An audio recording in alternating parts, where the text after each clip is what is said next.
Hazavana sy Aloka. Hazavana sy Aloka.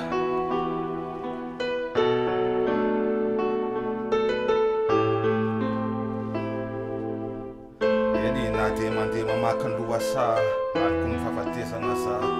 dia fantatro mianga.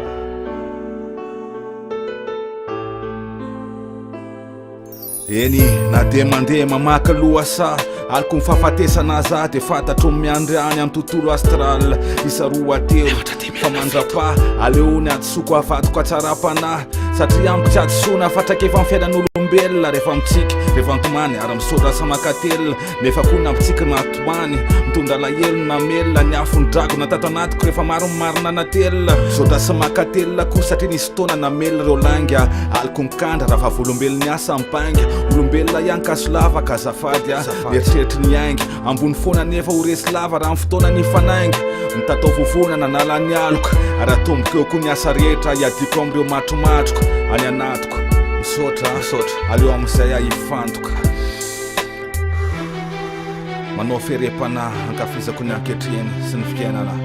potsatroka ho any aingam-panahy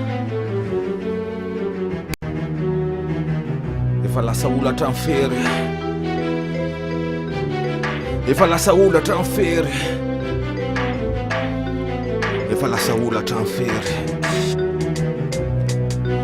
fiainan'ohatra labo sy mirehatra anaty rivo mahery fa sika dia tsy mety maty satria sika manana fahendrena sy hery ary atsarana dia tsy mety irery anaty misteriny fahavelomana sy fahafatesana dia tsy mety very nijamba indrindra tereo izay tsy mahita ny hazavana ary mivatapata ny vita amin'ny tsy fahalalana midinana anatinao raha mila fanampana-hazavana satria ianao tempoly fiangonana fanjakana ary tsy raha maindy fa ranona hazavana no anoratana satria avy any amin'ny volana kitana masoandro no mivatana ny aingam-panahy am'izay mba miadana am'izay totosa amin'ny ara-dalàna amin'ny fisandratana masoandro tsinona tsy mahita aloka mandrakizay isao ny asambarana raha olona ray paradisa ray manahoana daholo sika kaizasoa ty aminay mba ty amin'ny lafy tsara amin'ny fiainana sitraniay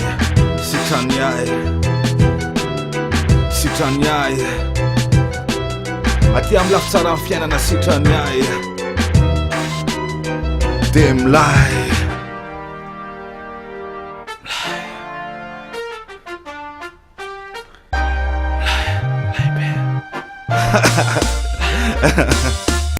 laibe le tafitra anaty misanjatony tsy matory eto maiky azao faly azao tsy sorisory miana ny fifandanjany hoe sambatra ory miana ny rivotry ny fiadarana satria ny atompo-panamory ary lasika itety andreo tontolo abaka be fata atomboka ny andoha aloha zay vo ety ivelany kiata fandresena tsara indrindra samy mibata ianareo rehetra mihitsy ny tonga soa ataon-dapa r'andriamanitra ny olombelona sa olombelona sasany andriamanitra raha hipopy ny rapy za rapy sasany hipopy Doubl'e'nn na Bogota Bella no zany afinaritra rehefa mijery amin'ny masotokana nefa tsiklopy ary koza hoe aleko mpanjakany amin'ny afo be toy zay andevony amin'ny paradisy ny fahasambarana iainana aleo atao odise ho tsapanao sy ny zanaka mapara sy ny sisa